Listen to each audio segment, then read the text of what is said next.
Follow the yellow brick road. Follow, follow, follow, follow, follow the yellow brick road. I got my new orange shorts on. Ballin'! You like my new shades? I love a cat eye. Something I love doing is taking a glance back to my people-pleasing days and noticing the differences that I carry now. And so if you're still in people-pleasing heavily, or if you're out of it, you'll see it from either perspective, and maybe it could help you if you're still in it. So it's so important that we start to notice the contraction that we feel in our body, because we then make up in our mind a story that someone is forcing something upon us, and that's really not the case. And the way that we can tell is if we're feeling contraction and this urge to lean back, then that's not someone forcing something on us. That's something that is triggering us. And as soon as I feel this trigger in my body, I see myself on a high dive, about to dive into the water, to take a look at it, to ask myself whether it's fear, guilt, or shame. And I say, we're doing today maybe 3 front flips. Woo! Nope, this is the way. All right, today are we doing 3 front flips and then going into a dive? Are we doing a cannonball today? What's it gonna be? I make it fun, then I go in, and I like to close my eyes and feel into guilt, feel into fear, feel into shame, and then I see it in like a bar graph. I'm like, all right, a little bit of shame. I don't feel much fear. Okay, a bit of guilt. And people pleasers, guilt is something that is huge, right?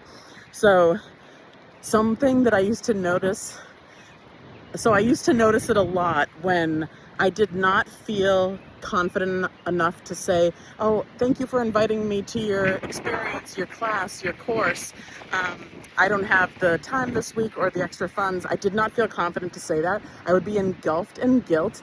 And when I would go into this illusion, because guilt, fear, and shame, of course, take us right into delusion, right into illusion. And I would feel as if the person that was thoughtfully inviting me to something had just crawled onto my chest and that their body was on top of mine. And I would tell myself that they were forcing me to sign up for their class. Not true. So now, when someone asks me, invites me to anything, I close my eyes and I feel into my heart and I ask myself, is this aligned for my highest path? If it's a full body yes, I'd love to come. If it's a hell no. And it's nothing personal.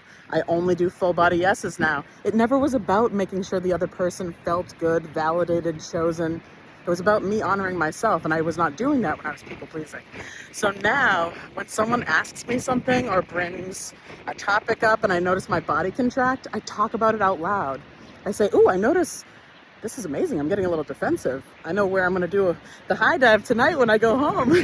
And I write it in my phone real quick. Whatever the person was bringing up, I write it in my phone and then I check it out later, because our triggers are gold. They are our guides. So it's amazing when we feel triggered. So notice, like, say your friend is like, oh, hey, I tried this new app, this new workout app. I'm doing these new workouts, and you feel yourself contract. That's maybe some shame or guilt over the fact that you're maybe not taking the care of your body that you wish you were. And you're suddenly putting that into your mind that they're trying to force you to do something different. It's not real. It's so funny. And so we should be teaching this to children, to notice the sensations in their body, so then we don't project on other people. This is where abuse and mistreatment comes from. When we are insecure and we're not acknowledging these insecurities, and then someone invites us to something or brings up some awesome new thing to try, and we don't say, oh wow, I guess I'm insecure about this. Instead, we tell ourselves that they're forcing something down our throat and they're controlling and forcing. The easiest way to tell if a person is actually doing that, if you are completely neutrally calm, then maybe they are forcing something down your throat. Maybe they are pushing something on you. But if your body is contracting and you feel the urge to lean back, that's your own insecurity. It's amazing. So now I just get a kick out of it. I laugh my ass off when I see a situation, like recently someone invited me to something and I checked in with myself to see if I want to go. I did not tell myself that they were forcing anything on me. And I love to reflect back like, oh, 3 years ago I would have thought that they were climbing on my body. It's so funny. These things aren't real. So just notice that contraction in your body. I like to make it fun, go on a high dive. What are we going to do? Cannonball today? Maybe 8 backflips? My ego's never doing a pencil dive, honey. I like to go big or go home. So once I get in the water, I feel into fear, guilt, shame. Oh, okay. And if you're telling yourself, well, I don't feel afraid, it's not fear. Fear doesn't show up as if the same way when we're watching a horror movie. Unfamiliarity, uncertainty comes in our body as fear.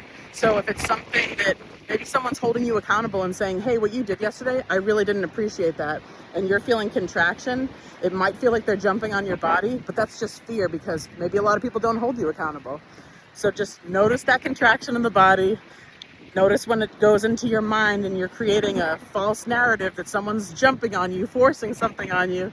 That's just your insecurity. It's amazing to get to know it before you start mistreating others. And just let it be fun. Life's too short. We got to have fun with it. And also, I know I'm talking to someone who is self-reflective and very healthy when they talk about the sensations that are coming up in their body in real time. It is so important that we're teaching this to children so they don't mistreat their friends, either as kids or when they get to be adults. We can tell them, hey, notice when you feel contraction and leaning back and you feel like someone is forcing something on you. That's when you go, oh, what's coming up for me? Am I feeling a bit of insecurity, some guilt, some shame or some fear? Maybe not little kids, but preteens, teens. We absolutely can be teaching kids, young adults, about emotional accountability. This is so important. It's one of the biggest things in our life. When we get to the end of our life and we look back, we're not thinking about, oh, did I buy that house? We're thinking about our relationships. So they are so important. So we have to notice when we feel contraction in our body and then to notice before we project it onto other people. So really feel free to talk about it. That's what I love. That's when I know I'm around healthy people, when they're like, ooh, I notice I'm getting a little bit defensive. I'm feeling the urge to defend myself toward you. That is amazing. I am so appreciative when I'm around people this healthy. And we can absolutely be teaching kids to be this healthy. Love you guys.